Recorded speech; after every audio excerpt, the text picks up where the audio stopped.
오늘 본문 말씀은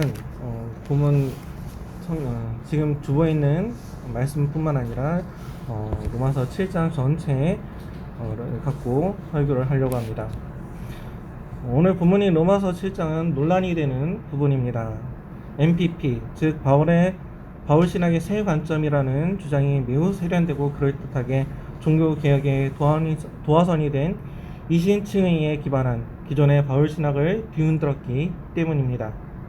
저희 집 책장에도 바울 신학의 새 관점을 지향하는 책이 몇 권 있어서 보았습니다. 주장이 상당히 세련되어 복음과 율법의 균형을 잡은 책으로 보였지만 좀 더 날카로운 시각으로 보면 상당히 위험한 책이었습니다. 복음과 율법이라는 책에 나와 있는 새 관점 학파의 핵심도 바로 논란이 되는 오늘 본문의 로마서 7장입니다. 1절에 법 아는 자들이란 유대인의 법, 특히 혼인법을 익숙하게 하는 유대인을 염두에 둔 말입니다. 유대인의 법은 남자만 이혼할 권리를 가집니다. 여자는 남편이 아무리 괴롭게 굴고 힘들게 해도 남편에게서 벗어날 길이 없습니다. 그러나 모든 법이 그렇듯 혼인법도 살아있는 사람에게만 유효합니다. 여자는 남편이 죽으면 남편으로부터 자유로워집니다. 남편이 살아있을 때 다른 남자에게 가면 음란한 여인이 되어 유대인의 법에 따라 간통한 남녀 모두 돌에 맞아 죽게 되지만 남편이 죽으면 혼인의 법적 효력이 상실되기 때문에 여자는 자유롭게 다른 남자에게 가서 결혼할 수 있게 됩니다. 이 말씀을 1절부터 3절에 이르기까지 설명하고 있습니다. 왜냐하면 4절을 이해시키기 위해서입니다. 그러므로 내 형제들아 너희도 그리스도의 몸으로 말미암아 율법에 대하여 죽임을 당하였으니 이는 다르니 곧 죽은 자 가운데서 살아나신 이에게 가서 우리가 하나님을 위하여 열매를 맺게 하려 함이라. 마치 뗄래야 뗄 수 없는 혼인관계 같은 율법 아래에 살던 유대인들도 육신으로 오신 예수 그리스도와 연합하여 십자가에서 죽으면 율법에서 자유로워진다는 것입니다. 율법의 열매는 무엇입니까? 타락한 인간에게 율법은 사망의 정당함을 부여해주는 하나님의 법입니다. 의로우신 하나님의 심판의 근거입니다. 모든 사람이 율법에 갇혀 죽을 죄인으로 정죄당합니다. 단 한 사람도 예외가 없다고 성경은 선언합니다. 이에 사형 선고 때문에 예수 그리스도께서 육신을 입고 이 땅에 오셨습니다. 그리스도의 몸된 교회, 즉 성도들이 구원을 받은 것은 그리스도와 함께 연합하여 십자가에서 이 강력한 율법에 대하여 죽었기 때문입니다. 죽은 사람은 법적 구속력이 없습니다. 노무현 전 대통령의 검찰 조사가 진행되자 어떻게 했습니까? 죽어버렸습니다. 죽은 사람은 법정에 세울 수 있습니까? 살아있으면 법정에 세우고 재판을 할 수 있습니다. 그러나 죽은 사람은 어떻게 할 방법이 없습니다. 대통령 임기가 끝나면 아무리 대통령이라도 법정에 서서 전두환 전 대통령처럼 죄를 밝히고 감옥살이를 시키는 대한민국의 법도 노무현 전 대통령은 손을 못 댔습니다. 왜입니까? 죽었기 때문입니다.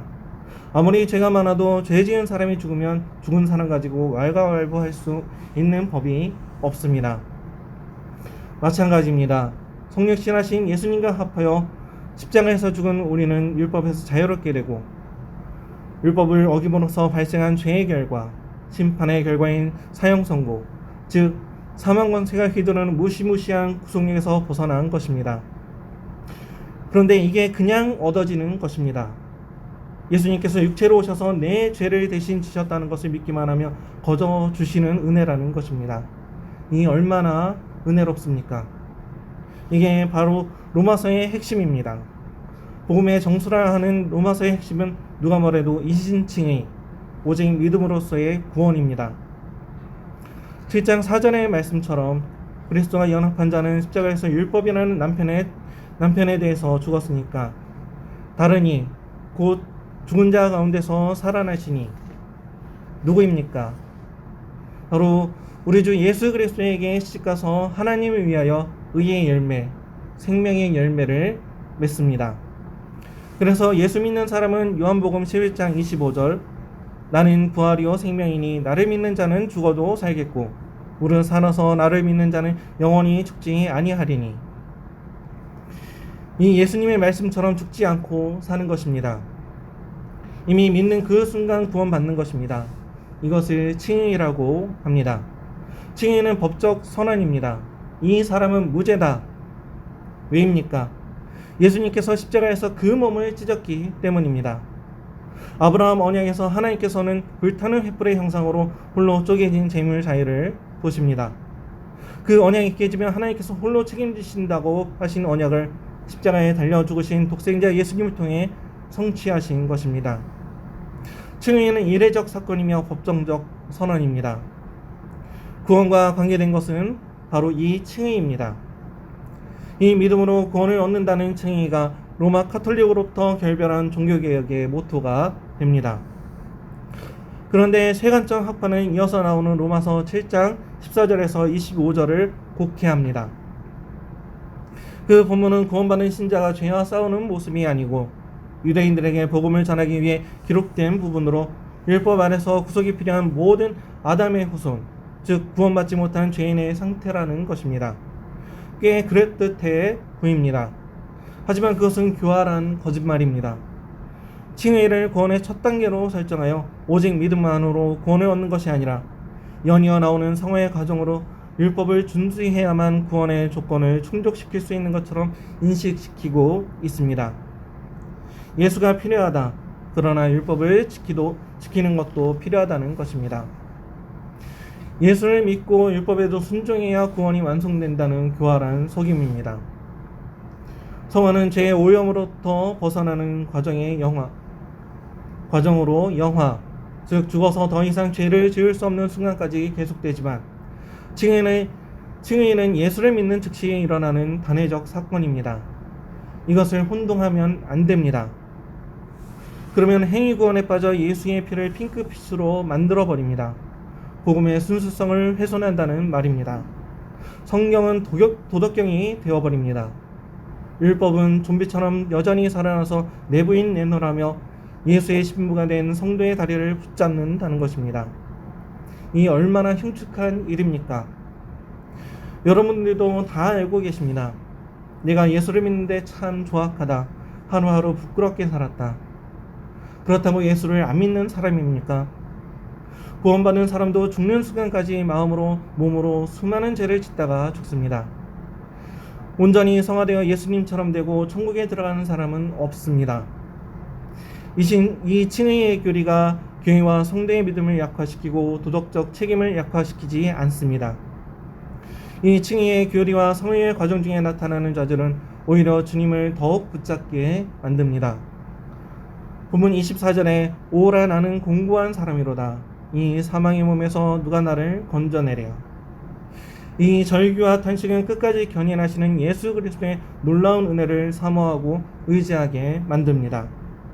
오늘 본문에 오라 나는 공고한 자로다 라는 절규는 구원받는 성도의 외침입니다. 칭의로 구원받았으나 성화의 과정을 영화의 순간까지, 즉 죽어서 천국에 입성하는 순간까지 치러내는 믿음의 선한 싸움을 이끌어가는 성도의 탄식이라는 것입니다. 그 지긋지긋한 싸움 한가운데서 맨날 넘어지고 일어나고 진창 싸움을 죽기까지 피 흘리며 싸워내는 성도의 이야기라는 것입니다. 그런 성도에게 소망이 있다면 그것은 무엇입니까? 인간이 나는 못하니까 우리 예수님께서 이미 2000년 전에 해버리셨다. 이것 아닙니까? 복음을 복음되게 하는 것은 인간의 절망입니다. 인간이 안 되니까 하나님께서 하시는 것입니다. 예수님과 합해서 죽어서 율법에서 자유한 그리스도인은 이제 어떻게 되겠습니까? 죽은 자 가운데서 살아나신 예수에게로 가서 연합합니다. 결혼한다는 것입니다. 이사야나 에스겔 같은 구약 성경에도 이스라엘과 하나님의 관계를 혼인 관계로 많이 비유합니다. 오늘 본문도 마찬가지입니다. 결혼하면은 열매가 생깁니다. 화목하고 친밀한 관계에서 오는 정서적인 만족함, 각자 책임을 다하고 역할 분담을 하면서 새로운 가족을 형성해서 얻게 되는 여러 가지 생활의 유익함, 편의, 그리고 무엇보다도 자녀를 얻게 됩니다. 그리고 의무가 생깁니다. 배우자에게만 충실할 것, 남편의 역할, 아버지의 역할, 처가에 대한 역할, 아내의 역할, 어머니로서의 역할, 시댁에 대한 역할, 마땅한 의무가 생깁니다. 결혼해야 성립되는 관계에서 나오는 의무요 역할입니다. 이미 칭의로 구원받은 사람만 진짜로 율법을 지킬 수 있습니다. 그 전에 율법을 지키려고 하던 행위는 아무리 선해도 자신의 이기적 욕망을 벗어나지 못합니다. 즉 하나님 보시기에 선이 아니라 죄악이라는 것입니다. 오직 구원받은 사람만 하나님 보시기에 선한 열매를 맺을 수 있습니다. 구원의 과정으로 율법 준수가 필요한 것이 아닙니다. 구원받은 성도가 구원의 결과로 율법을 지킬 수 있는 것입니다. 부활하신 예수와 결혼했기 때문에 하나님의 법을 성취할 수 있는 것입니다. 율법을 지키지 못하면 구원을 못 받은 것처럼 이야기하는 새 관점에서 벗어나야 합니다. 새 관점은 로마 카톨릭과 알미니안의 잔재입니다.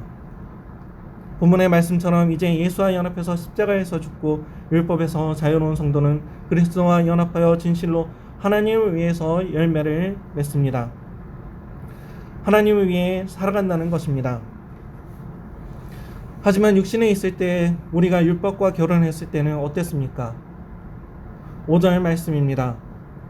우리가 육신에 있을 때에는 율법으로 말미암는 죄의 정욕이 우리 지체 중에 역사하여 우리로 사망을 위하여 열매를 맺게 하더니.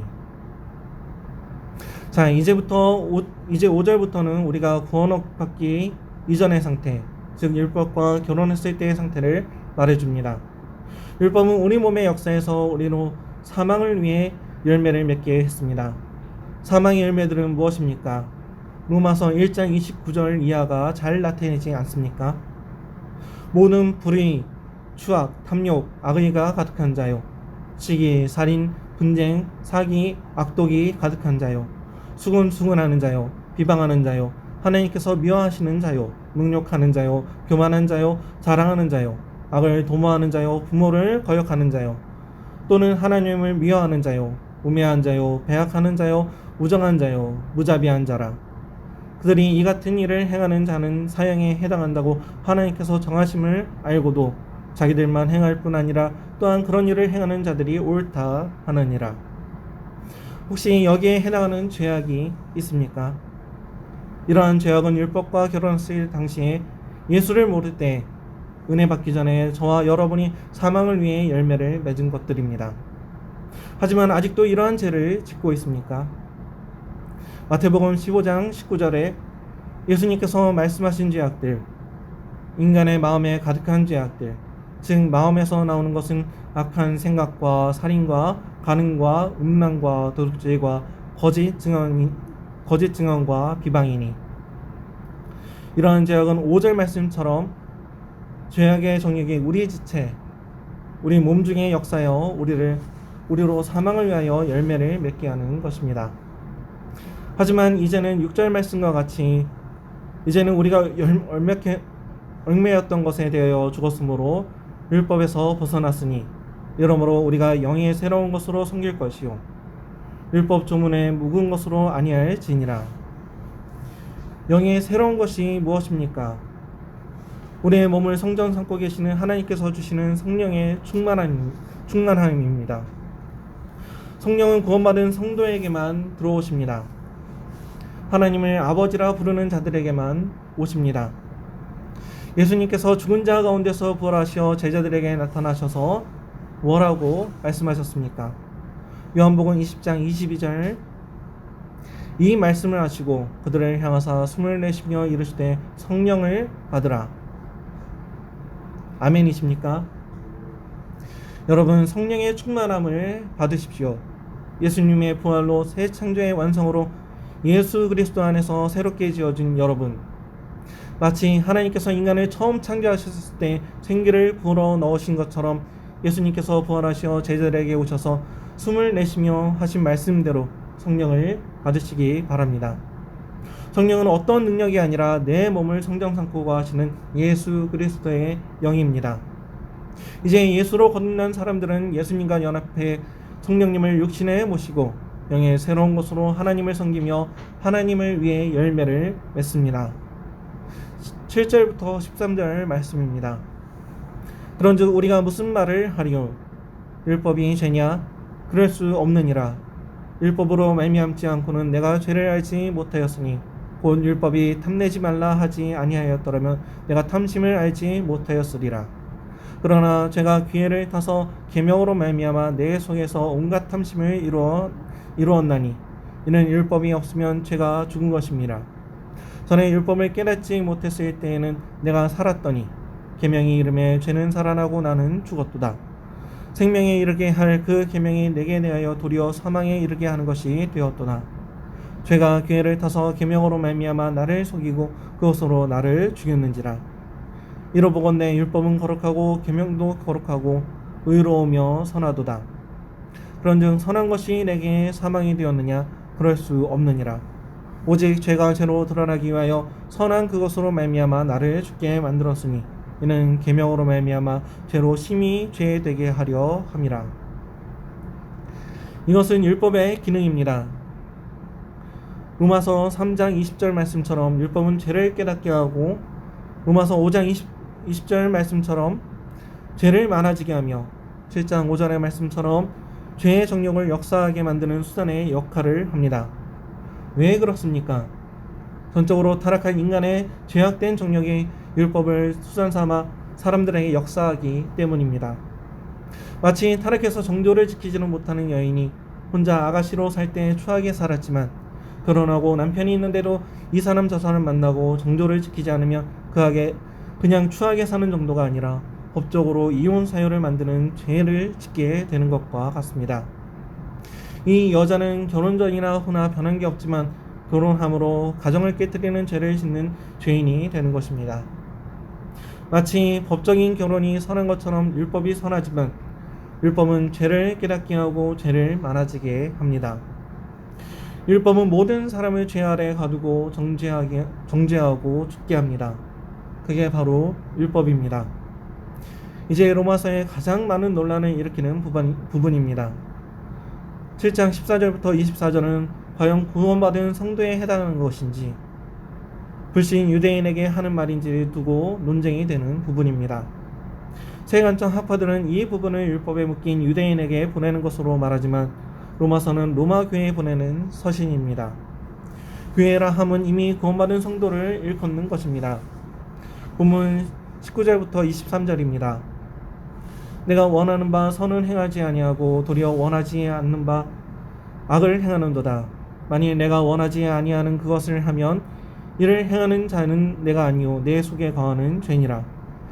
그러므로 내가 한 법을 깨달았노니 곧 선을 행하기 원하는 나에게 악이 함께 있는 것이로다. 내 속사람은 하나님의 법을 즐거워하되 내 지체 속에서 다른 법이 내 마음의 법과 싸워 내 지체 속에 있는 죄의 법으로 나를 사로잡는 것을 보는도다. 내 몸속에 한 다른 법이 내 마음의 법과 싸워 내 몸의 죄의 법으로 나를 사로잡는다라고 합니다. 이 부분이 바로 성도들이 매일 죄와 싸우는 이유입니다.